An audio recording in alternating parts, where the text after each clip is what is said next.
for participation, Q&A for questions. Josh, are you ready to go?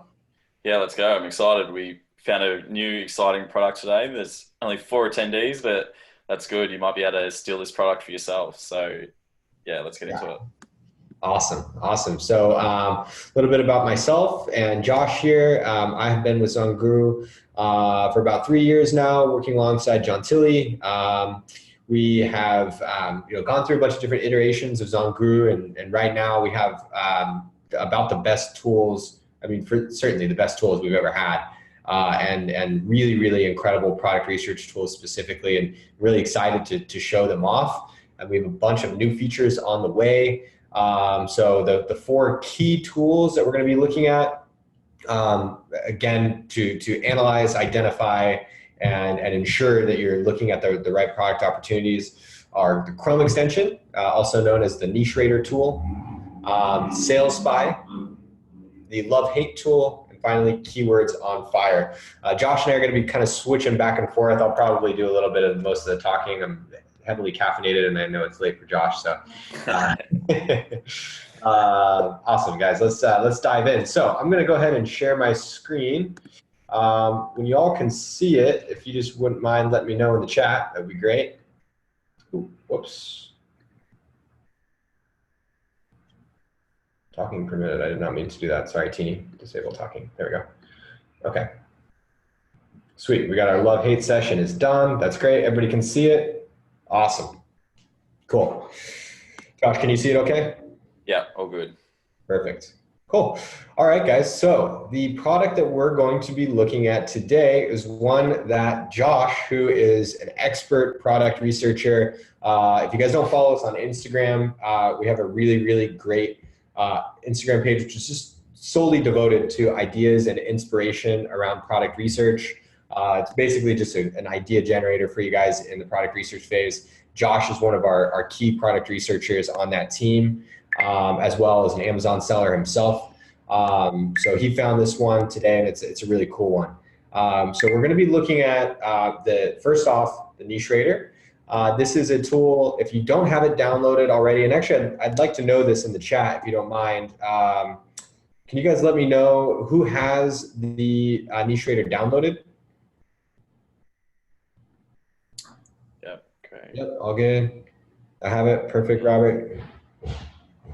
I'm sure Teeny has it. You would, yep. Yeah. Awesome. Cool, guys. So anytime you go to any supported Amazon marketplace, so this is North America, Europe, Australia, and a bunch of other marketplaces on the way, you're going to see the icon down here in the bottom right-hand corner, and you're going to have access to basically all the relevant sales information that you need to know about products to determine and analyze whether or not you have a good product opportunity. So I'm just going to cover the basics. This is going to probably be a review for some of you who have already done some product research, but hopefully I can uncover some insightful information for you as well. So the first thing that you're going to see is this niche score, this cool little rainbow, and it represents the four key areas that we determined to be the most important to product research, all into one score. So you get a quick glance into the product category, and you know pretty much right away whether or not it's a winner or a loser, and something that you should be kind of exploring with greater detail, or if it's something to avoid. So I'm just going to break down the four key areas, especially pertaining to this product. Now, this is a product that is very cool and has some, definitely, as Josh says, has some legs, and is a very good product, and it was almost too good for us to want to show, but we're going to go ahead and do it anyways. However, there is obviously some drawbacks to this one. It's probably a larger, bulkier item, so storage might be a little bit more expensive within Amazon's fulfillment centers. But let's take a look at the niche score. So first things first, buyer demand. Now, this is a gauge of how often this product is being purchased, how much demand there is for this product by consumers. Now, sitting at 35%, that's a pretty low buyer demand. Now, Josh is going to cover why when I hand it over to him, but I'll just give you a hint. It has something to do with the search volume here and us potentially not using the right keyword. But That's the first key metric which makes up the niche score. Now, next we have the competition opportunity. Competition opportunity is a gauge of how strong the competition is and how much opportunity there is for you to get into the space and sell effectively. Now, competition opportunity takes a look at a few key areas, but it looks at how well optimized the listing is. So all sorts of metrics go into that. How many photos, whether or not they advertise, whether they have EBC, how well optimized their listing copy is, but also it takes a look at their number of reviews and their review score, the average review score. Those are really, really good metrics to determine how competitive the marketplace is. And it's pretty intuitive, right? If a product has 1,000 reviews, that means that probably over 10,000 people at least have purchased that product, because typically people have about a 2 to 3% review rate. So it just means that they're generating a lot of sales and they're engaging with their customers enough to generate these reviews. So it's a really, really good gauge of how competitive the marketplace is. Next up, we have the investment sweet spot, which takes into account really the launch budget. And the launch budget is a really important metric. It's a good gauge of how much capital you can expect to invest in buying stock in the very beginning. Now, the launch budget takes into account what it will cost to stay in stock on page one, given the current sales velocity for the sellers on page one. And then it takes into account 30% of the average unit price, because that makes up the typical cost of goods sold, the typical unit price for a seller buying from a supplier. And so in this case, we have about a $10,000 estimated launch budget, which is about how much it would cost to stay in stock on page one. Next up, we have revenue potential, which is essentially the number of the amount of dollars you're going to be putting in your pocket for every sale. And this takes into account the monthly sales against the price.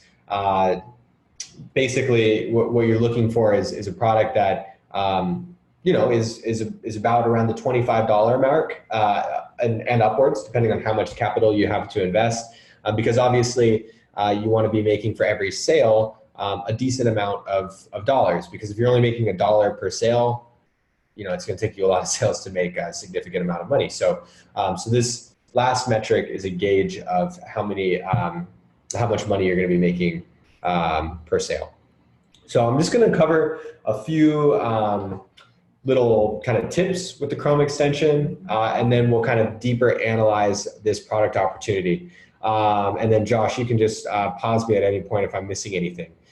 So first things first, I'm actually, a lot of people don't know this, but you can grab the top of the Chrome extension, you can pull it up, and this will allow you to see some more of the information. What I typically like to do in the very beginning is I'll sort by reviews, because I want to see how many sellers in this space have over 500 reviews. And in this case, we have a really, really good opportunity here. You can see that there are 3 sellers that are really dominating and have done really well for themselves selling these easels. This one actually doesn't even, this is just a paper roll. This isn't even probably one that we want to include in this. So we really only have 2 main sellers that have generated a ton of reviews. And then we have some kind of medium tier strong sellers with over 100 reviews. But then as you scroll down, you see a ton of sellers with less than 100 reviews. Now, these are the sellers that you're going to be wanting to focus on in the beginning to outperform. So this is really, really good information to have. We can see that there's, it looks like maybe 10 or 12 sellers with less than or around 10 reviews resting on page 1 for this search term. So these are the sellers that you're going to want to outcompete at the very beginning. And you can see here that they're pulling in really high revenue numbers too, which is really rare for on Amazon. If you're seeing on page 1 a product with less than 100 reviews, that is like super rare these days, and especially pulling in numbers like $20,000 a month. I'm surprised that this niche isn't just swamped with competition. So yeah. Yeah, that's exactly right, guys. Look, we have 3 sellers right here with less than 50 reviews, all generating $25,000 a month revenue. So that is pretty crazy. Yeah. Another thing about this product that really excites me is the price. So the price here is quite high. Like you've got products here that are $60. Chances are you could get something like this made for around the $10 mark, maybe $15 mark. Plus getting it to Amazon might be a little bit more, but you're going to have a lot of room to wiggle with PPC and advertising. So this would be a lot better product for you to sell than a $10 product or a $15 product where you might be making $1 a sale and you just can't add any marketing budget to that. So these products, this is like what Adam talks about. Look for those products that are standing out with these. He'd rather sell a few less at a higher product, at a higher price with a higher margin. And this is exact example of that sort of product. Brilliant. Yeah, that's exactly right. You can see one seller, well, two sellers even are truly trying to own that deluxe luxury brand. One product selling for 150 and one selling for just under $100.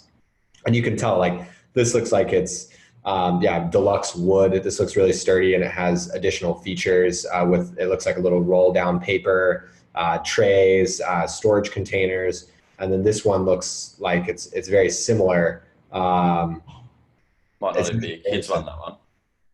Little Partners Deluxe, maybe. Yeah.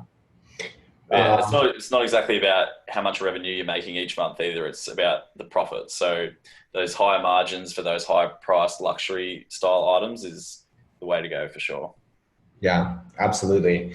Cool. So I'm just going to pause for a second. As you guys can tell, we have a pretty solid product niche here, and it has been validated using the Chrome extension. How are we doing so far? Yeah. Did everybody understand this? Shipping costs okay due to size. Yeah. So this is one of the drawbacks. So Robert's got a good question here. Yeah. He's worried about the shipping costs due to the size. This is something that you would have to talk to your freight forwarder about once you figure out all the dimensions, weights, things like that. Chances are it's going to cost you a little bit more because it is oversized. And once you get it to Amazon, chances are it's going to be an oversized product. So you will get charged a little bit higher fees from Amazon. You might be able to come up with a creative way of packaging it smaller, turning it into separate pieces that they got to put together. You just got to weigh out the benefits and cons of that. So, but this is also where a product that is $60 to $100, you're making up that you're making the difference up there. So you might be paying a little bit more to get it there, but you're selling it for a lot more as well. Yeah, that's brilliant. Nice work. And then Craig asks, so you want to try to beat the ones with lower reviews under 100 rather than targeting or beating the top performers. And yeah, that's exactly right. At least in the beginning stages. This is kind of a long. You're looking to build a long-term sustainable business, and so you want to be looking a year, 2 years, 3 years down the road. But your main concern in the beginning, because you're simply not going to probably outperform the top 3 sellers in any category right away, unless you have some wildly different, unique product with features that make it a no-brainer for a customer to purchase from you. Typically it's just buyer behavior. They're gonna go ahead and buy from the sellers with the most amount of reviews. But your goal is to outrank and defeat the sellers with less than 100 reviews, and then focus on the next tier of sellers. Yeah. So really, you're looking for as many sellers as possible in a category with less than 100 reviews. And typically, when I start to look away from a category, it's when I see 10, 12, 15 sellers all with over 500 reviews, because I know that those sellers are taking a lion's share of the pie of those sales. Rob's asking, what's the strategy to outperform a particular seller? I think we'll go over that a bit later when we get to the Keywords on Fire tool, because we'll show you how to actually target specific keywords that might not be as competitive. So just hold on to that one. Yeah. So I'm going to go ahead and stop my, actually, let me call out just a couple of things really quick on the Chrome extension, just 15 seconds here, because these can sometimes be missed. So we have we're showing the EBC. So these are sellers with enhanced brand content. So these are brand registered sellers. They typically have a trademark. These are the sponsored listings. They're grayed out typically. You can include them if you'd like. by clicking on the checkbox, but typically we don't include them because they're also appearing on page one organically, so we don't want to include the same listing twice.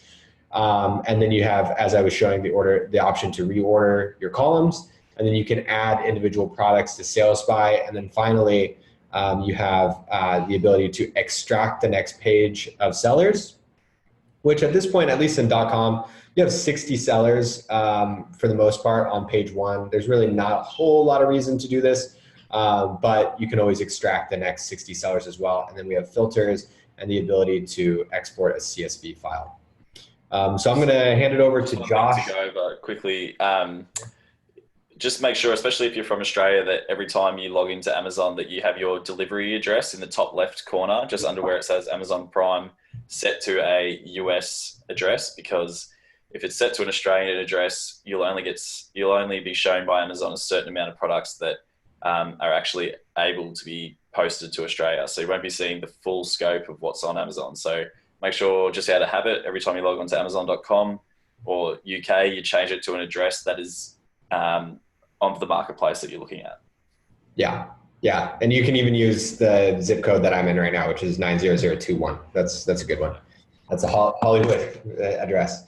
Cool. So Josh, why don't you go ahead and share your screen if you'd like. Too easy. And we can jump into Sales By. Cool. So I can see Josh's screen. Can everybody else's? Or can everybody else? Yep. All right, cool. Awesome. Dive in. All right. So this is our Sales By dashboard. You can see already that I've added, so we didn't actually pick back in the product, back in the Chrome extension, but we found a product that was doing well. We added it to Sales By, and this is it here. So just from your dashboard, the first thing you want to check is, I'm going to get all these chat boxes out of the way. Hold on. You can't see this, but it's covering my screen. Okay. Okay, so right here you've got your time frame. So all these products here, all the data that you're seeing along here is this product's data over the last 7 days. So if you change, I like to change this to 1 year, so you get a full scope of the whole year's worth of values. One thing to notice here, you might see prices that say 61, 65, and you might say that's not the actual price of that product that we saw.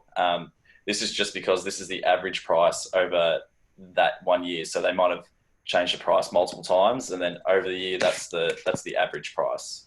If we go along here, this is the amount of sales per month, and the grayed out units there is the amount of sales per day. So this is revenue per month, revenue per day, profit per month, profit per day. The most important part about the Sales By is this little graph here. So if you click on this button, it'll open up a graph. It'll show you when this product started being sold on Amazon, how many sellers there are. So chances are this is an FBA seller because there's not multiple people selling the same product. And this will show you the range, the sales values over the whole year. So this product was only started being sold around a similar time last year, September 2018. So we don't have a full year's worth of data, but you can see over the whole year it sells. So these yellow bars are the revenues. So you can see that it's sold consistently across the whole year. So this blue line here refers to the BSR. So when the BSR's got lower, closer to 1, the sales usually will drive up. That's just a common theme for all products. The closer it is to the top of page 1, the higher the sales are going to be. And this little white graph refers to units sold per day. Is there anything else there?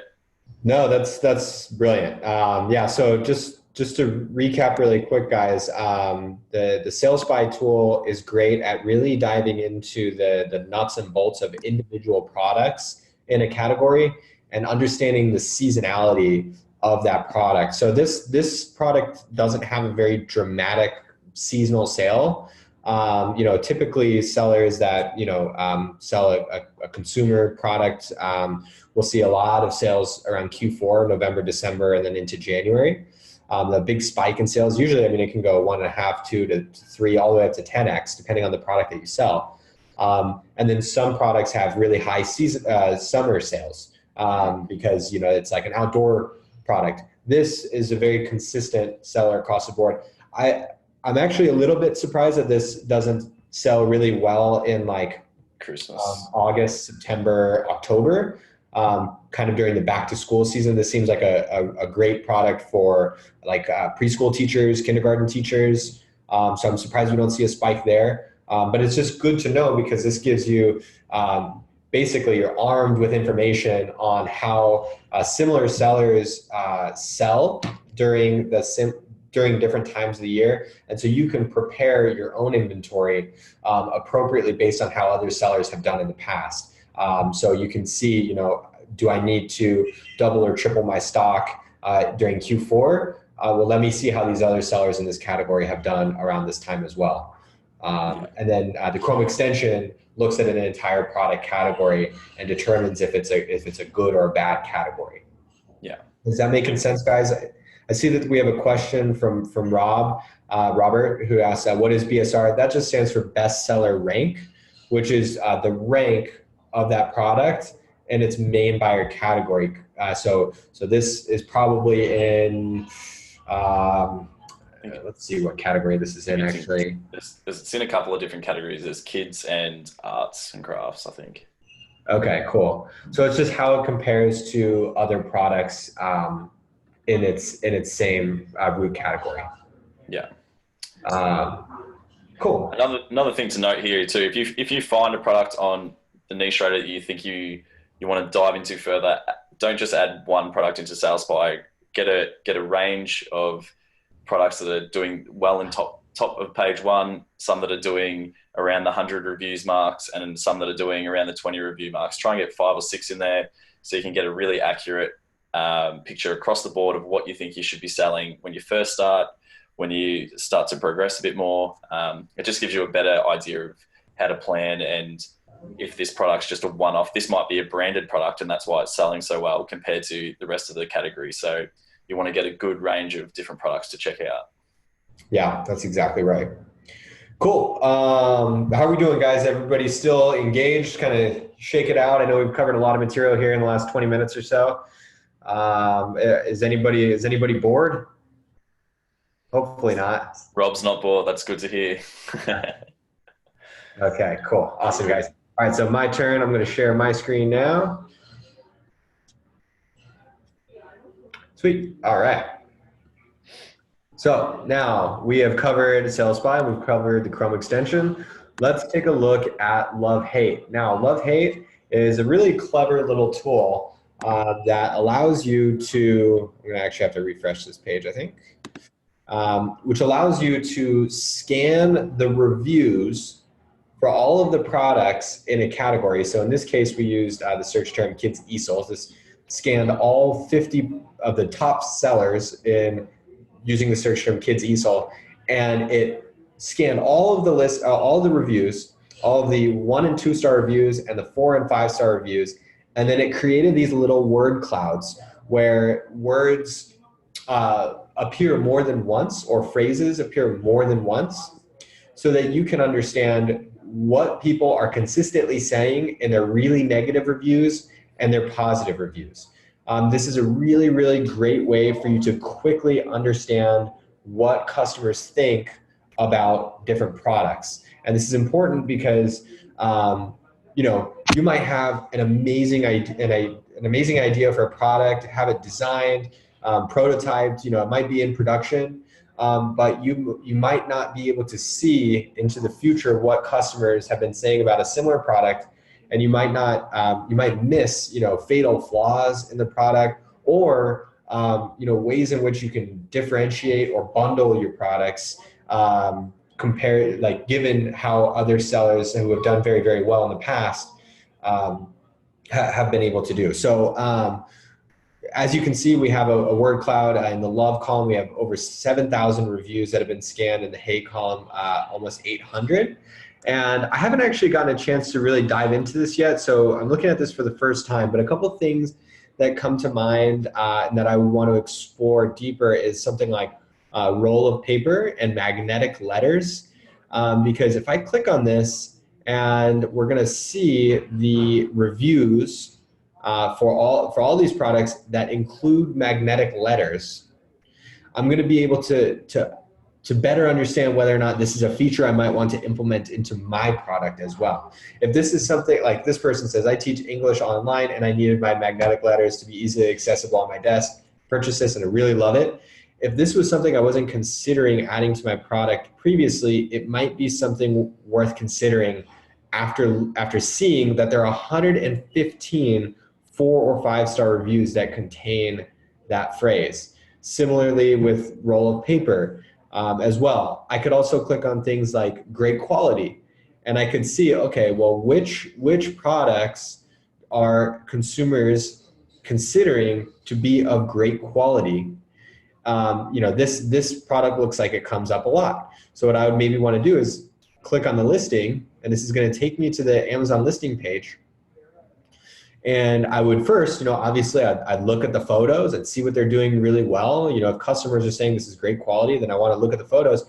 But if I'm really, really serious about getting into this category, this would be a product that I'd want to buy and I'd want to check out. I want to put it together, take a look at it as if I was the consumer, play around with the paper that's on this roll, understand how it's packaged and put together. And really determine what the seller does so well that it's getting all of these positive reviews. And then on the flip side, it's just the reverse of that for hate. I see magnetic letters in the hate column. I'm going to go ahead and assume that there's some easels or blackboards that are have really weak magnetism. And so I'd want to see, what is this? What are these products made of? What is the material? What do the magnetic letters themselves look like? And how can I make sure to avoid sourcing a product that has similar pieces that are weak magnetic? So just at a glance, and this is my first time looking at this, I already gained 3 insights just poking around using Love Hate. Now this is a really, really underutilized tool, and one which I think just speeds up the whole process of product differentiation. Two features really quick that you can do to kind of filter what's being seen here is I could exclude certain words. So if I wanted to exclude, let's just say dry erase comes up a lot. I want to see words that don't include dry erase. The word cloud is going to refresh and not include those words. There's all sorts of different functions for that.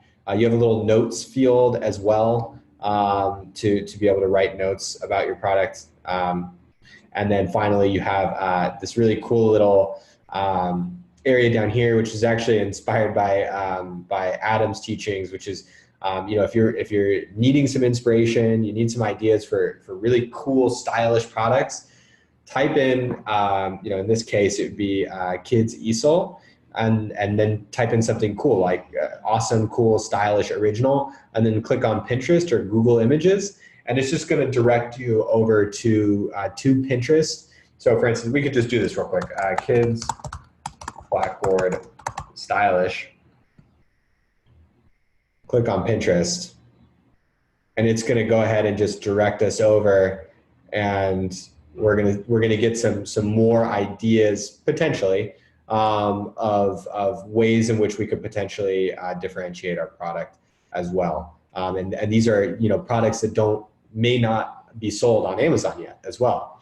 So yeah, that's kind of Love Hate in a nutshell. Josh, do you think I should add anything, or how is that?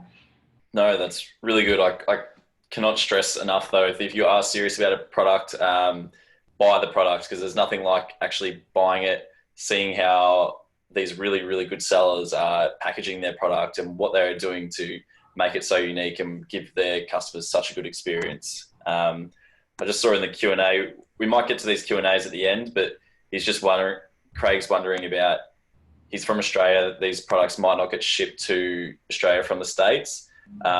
First, I would check on amazon.com.au and see if they're there. If not, there is websites, I can't remember off the top of my head, that you can, they're specifically designed for this sort of thing, where you can buy, add it to your cart, purchase it, and you purchase it through this website, and you purchase on the amazon.com through this website, and then they organise the shipping around getting it to Australia. So there's always a way around it.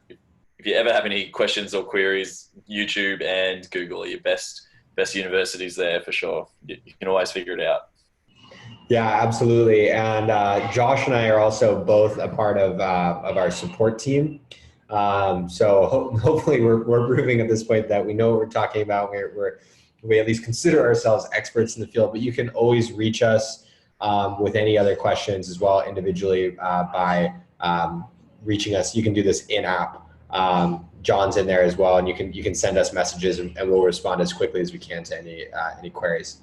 Yeah, and it doesn't need to be just asking. It doesn't need to be, there's a problem, can you help me fix it? If you want us to, if you haven't found a product and you're not sure and you want me to have a quick look at it, send it through, tag me in it, and no problems. I'll go through it with you and give you a critique for sure. Awesome. Cool, guys. So just to recap where we are so far, we've identified how the Chrome extension can help you validate product ideas, how SalesSpy can help you better understand the seasonality of those products, and then how Love-Hate can help you create some ideas around product differentiation. Josh is going to go ahead and now take us through how Keywords on Fire can help you with your product research. Sure. All right. So this is quite a new tool for us. I'll just need to quickly find it. Okay, here we are. So this is a new tool that we've added and we're very excited about. It's Keywords on Fire. So Keywords on Fire, I'll just quickly plug in my Mac. You add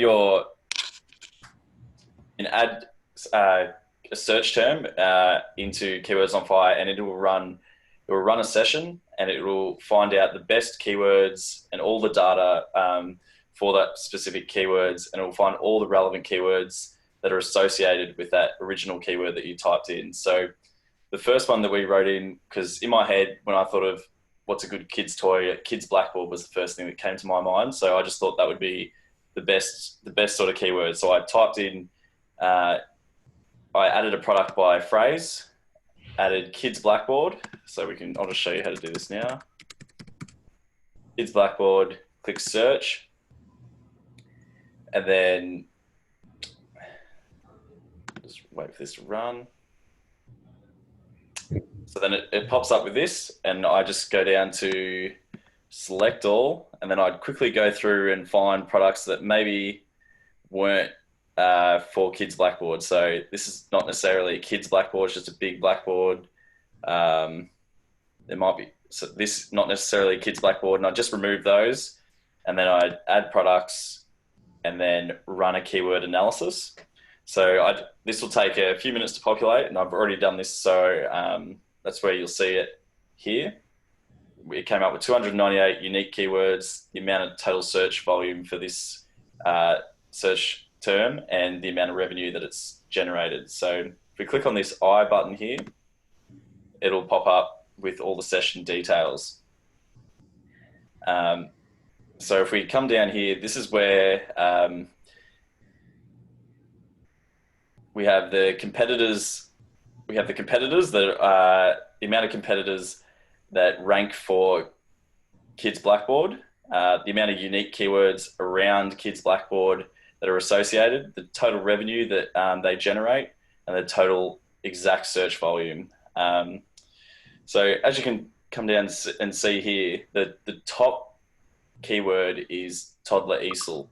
So in my mind, I saw that and I was like, I didn't even know what easel was. So this just shows you that I would have missed out on all this search volume all this revenue if I had just targeted the keyword kids blackboard, because as you scroll down here, you cannot even see kids blackboard.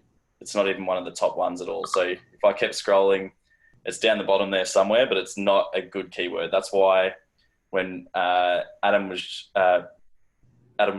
was showing you before that the search volume was under 50, that was because it's not the most searched for keyword. Toddler easel is probably the better one to go for. So ZonGuru score. The ZonGuru score is based on it's based on revenue, search volume, how competitive that keyword is. So it's a score that our algorithm has come up with, and it thinks this is probably the best keyword that you should be targeting based on those that criteria. The keyword dollars is the amount of revenue that this exact keyword has generated that month. The search volume is the exact number of times someone has typed in toddler easel into Amazon and searched for. So we know this is the exact number because we're a trusted partner of Amazon, and we get they give us the exact data for search terms. So you can know that any time that you see one of our search terms, it's always the exact data. So you can trust this. It's not an estimate at all. Top 25. Yeah. Just real quick, I just want to slow you down just for a second, Josh, because and yes, that is search volume per month, Robert.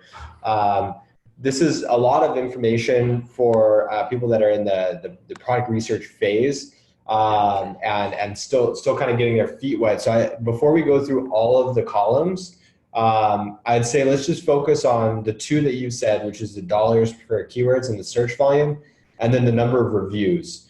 Because while you're in this product research phase, what you're trying to do with Keywords on Fire is understand what other phrases and keywords people are searching for in that category to make sure that you're using the right one. Like as Josh already said, Kids Blackboard may have not been the most accurate representation of the best sellers in that space. Toddler easel is probably a better one, but also a lot of the other columns are going to be super, super useful when you begin to optimize your listing, and maybe a little bit too advanced at this stage. So why don't you just talk really quickly about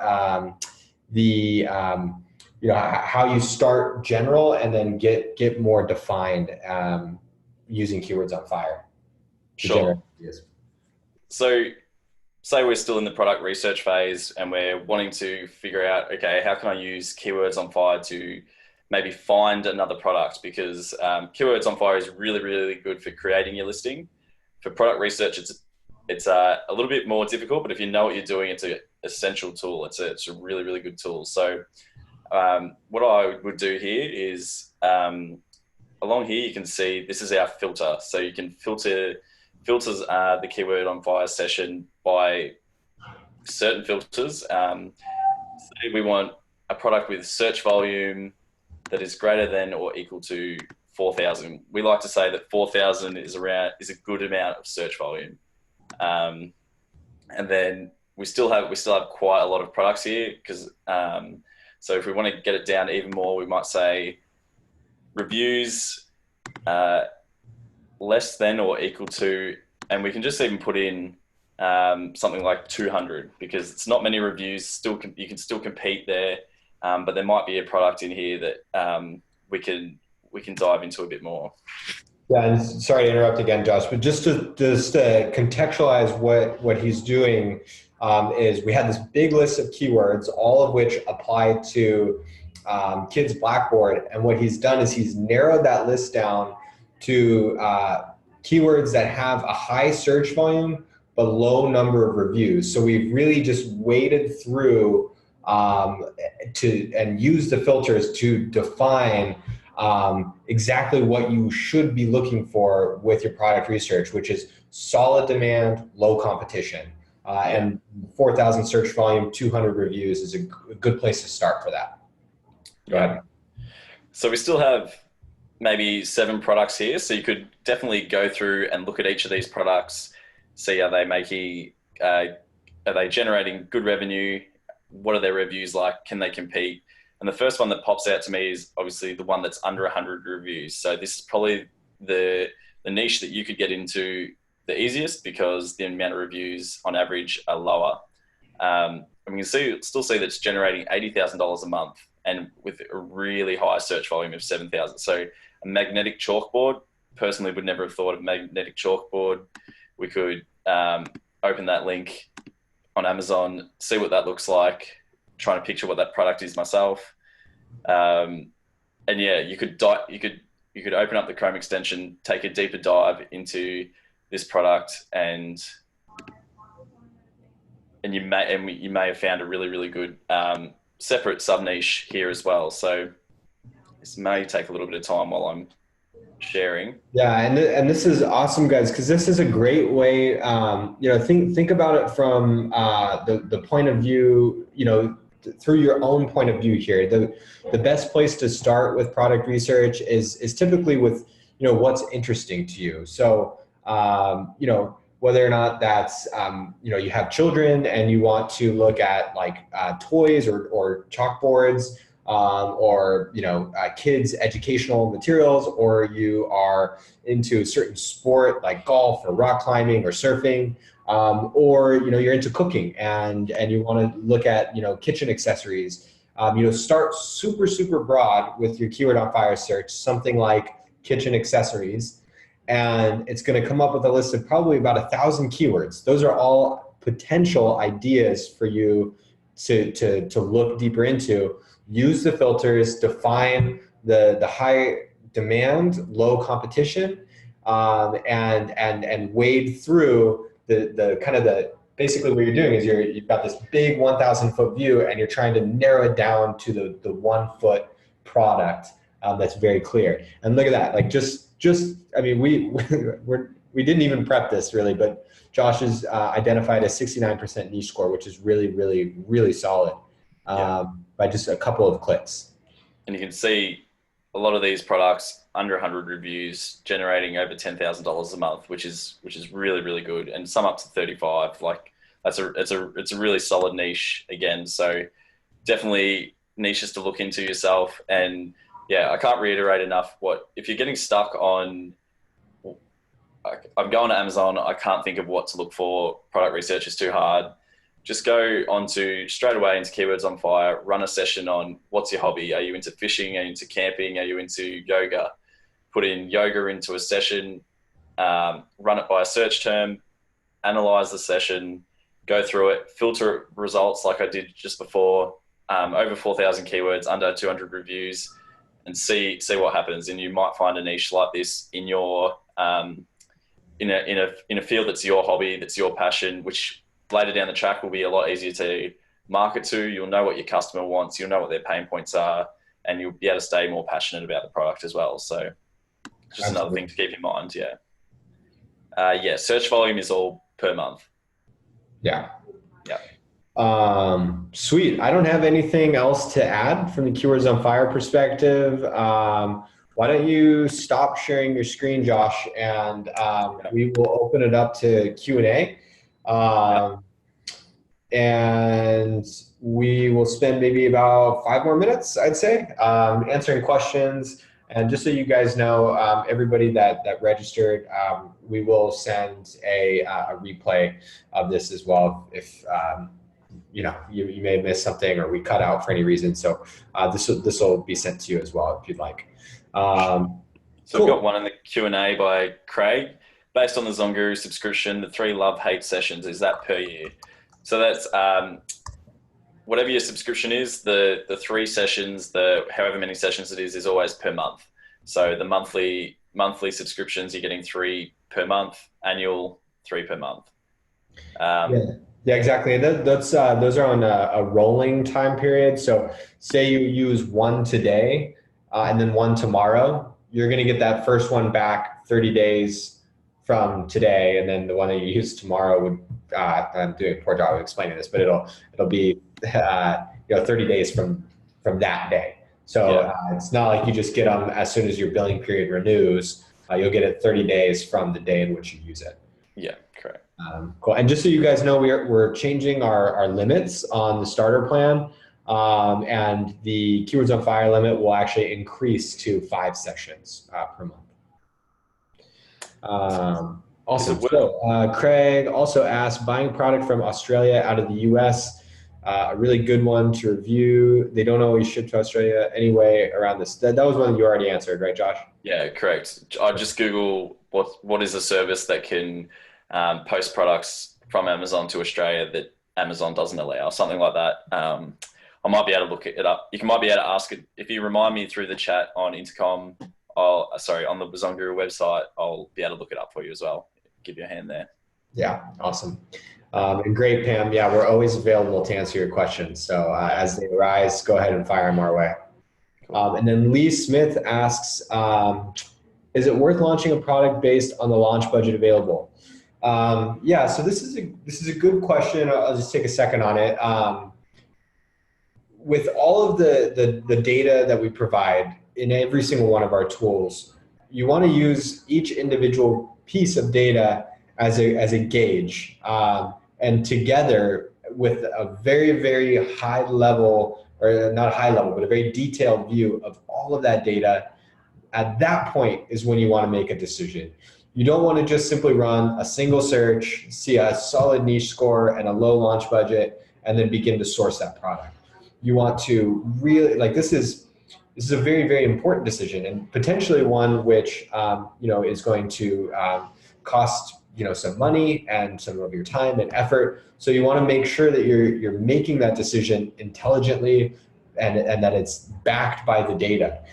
So it's not just a snap decision. You want to look at the launch budget using a bunch of different keywords. You want to look at the competitors. You want to understand how you can differentiate that product, what it's going to potentially cost. You want to talk to your suppliers and understand, you want to just understand it as best as you possibly can and then make the decision.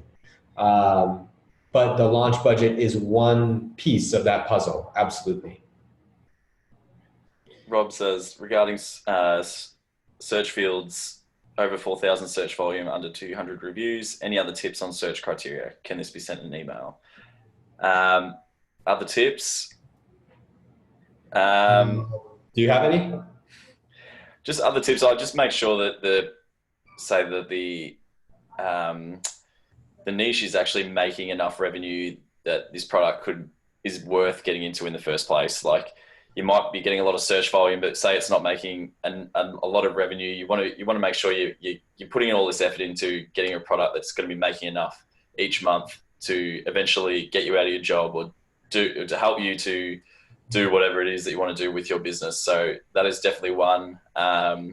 Something like keywords in the title is always a good one to look at, because something like that is where one of the drop-down menus on Keywords on Fire was keywords in the title, and it shows you how many people on page 1 are actually ranking for that keyword in their title.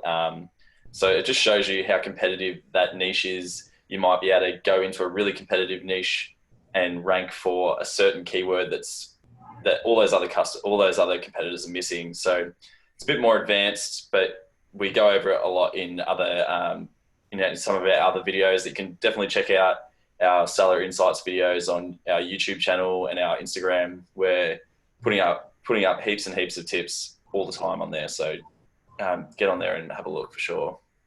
Yeah, and then just to add to that, I mean, it does kind of depend on the category that you're in as well. So the more you begin to understand that category, the more you'll understand, what filters make the most sense, because some categories are very, very niche, and so a lower search volume might just make more sense depending on the niche itself versus others. It's kind of situational. But as Josh has said as well, like you guys can always, if you need or want our opinion on a specific case, you can just ask us, and we can give you via support our take on the information at hand. Yeah. Cool. So Craig also asked, how do you know by looking at the listings if there's a patent on the product? There's no easy way to do that, but what you can pretty much assume is that if there's other sellers in the same space that are all selling similar products, that is probably not patented. Or they're Uh, just getting away with it all. Or they're all just the Chinese sellers getting away with it for now. yeah, exactly. Yeah, that's a Yeah. good point. Uh, I don't actually have a great answer to that, but I think that that's one that a quick Google search could probably answer. Yeah, you just have to go on the patent website of the US patent website and just try and find that product. Type in that company name, that product name, and see what you can find. But lots of products on Amazon won't be patented. I don't like, as a general rule, you'll see lots of the really high, unique, awesome performing products probably are patented that are really creative. But your standard like that those chalkboards, chances are they're not patented, like because there's I don't know what you could patent on a chalkboard that would actually get through. So yeah, Yeah, yeah, individual exactly. case by case, you'd have to look into it. But it's, yeah, a Google search, you'll figure it out that way. Yeah, yeah, that's a good point. Okay, guys. I want to think. It looks like nobody dropped off. I'm going to answer one more question from Teeny. Not sure what I'm doing wrong, but it says low number of views. Add more ASINs. How do I do that? I'm guessing that you're probably referring to either love hate or keywords on fire. Probably love hate, if I had to guess. Yeah, yeah, Uh, yeah. So in that case, you want to add products by phrase. Because if you add the products by phrase, it's going to show you the top 50 ASINs, and then you can select the individual ASINs. Now, in some cases, um, we are in some cases you'll need to actually individually add what's called the child ASIN, because some sellers have variations, different sizes, different colors of one product. And it's very, very dependent on how the seller decided to list the product, whether or not they list their ASINs individually. But you can always click into a listing, and then as you change the variation, the ASIN up in the URL will change. So say you land on, we'll just say it's a gray shirt, and you click on that listing. The listing that you're probably going to see does not have a color or a size automatically defined. And so that ASIN is the parent ASIN, which applies to all of the variations. But in some cases, that isn't enough for ZonGuru to be able to analyze all of the reviews for all the variations. So what you'll need to do is select each individual variation by size or color or whatever it is that defines each individual variation, and just take each child ASIN and add those, because then we're going to be able to scan the reviews for each individual variation. So just the too long don't read version of that is sometimes the reviews are not bunched together under one listing, and they're actually independent based on the variations, and so you'll need to add those individually. yeah. And I dare say the main issue is you're just trying to not add enough products at a time. So if you can't just add one product, because chances are it won't have enough reviews to scan. So that's why you need to add by phrase, or you might need 5 to 10 at minimum ASINs in there. So you just need enough reviews in there to get the love hate to do a good job of scanning and coming up with some good data. Yeah, Tini, go ahead and just hit us up in support, and when we get some time, we'll take a look. Sure. Absolutely. So Rob's saying, in case of the chalkboard, for example, would you start searching for manufacturers on Alibaba? Yes, Alibaba is a really, really good place to start. But as I'm sure you're aware, there's a lot of queries about taxes from coming into China into the US at the moment. So I'd almost personally try and look at other sites, maybe from India, or there's lots of up and coming manufacturing countries that are competing with China now on price, and quality is quite a lot better. So like I know people from India are having a lot of success with really good high quality, good customer service, good English speaking skills. So I look at other places first, because the tariffs for getting into the States are not going to be as high as in China at the moment. But then Alibaba is also a really, really good place to check as well. So yeah, it's all what makes sense with how much it's going to cost to get made and sent to Amazon, and yeah, how high the quality of the product's going to be. So Yeah, yeah, and also like what it is that you're selling as well. Like yeah, my product listings, I was sourcing out of South America, which is very atypical. But there's no way that I could have bought my product in China. It just doesn't exist there. So it's very your hand isn't shackled to Alibaba, definitely. But it is where people typically go. yeah. It's just like the Amazon of shopping. So it's just this is the first thing you think of. So that's why, yeah. And actually, I don't know a whole lot of detail about this, but I do know that Alibaba is also working on basically like their US or North American version of Alibaba, where just like Amazon has different marketplaces, they now are beginning to back a network of US manufacturers as well. So you might want to explore that option and just try to learn a bit more about that. Yeah, sure. Cool, guys. So we've been at it for an hour, and I want to thank everybody that joined and participated. Your questions are very, very much appreciated. Nobody dropped off, which is really cool. It makes us feel good about this. So thank you very much. We'll be sending the replay of this via. It'll be actually waiting for you inside of your app. Or do we send it as an email or is it an in-app notification? I think it'll go as an in-app notification. I can send it as either, but Cool. yeah. So probably look for it in the next few hours. I'll just have to set it up after this. Yeah. Awesome. Yeah. Thank you, guys. And as always, if you have any questions, concerns, or anything, reach out to us via support at any time, and we'll be happy to help you there. Thank you. And Josh and I look forward to watching you guys progress and move from the product research phase into sourcing and then into launch. It's our goal with these sessions to set everybody up with as much resources and knowledge as possible to help you advance to the next stage. And we look forward to seeing each and every one of you guys do that. So best of luck. And I'm sure this won't be the last time we talk to you guys. So cheers, and we'll talk soon. All right, guys. See you later. Bye.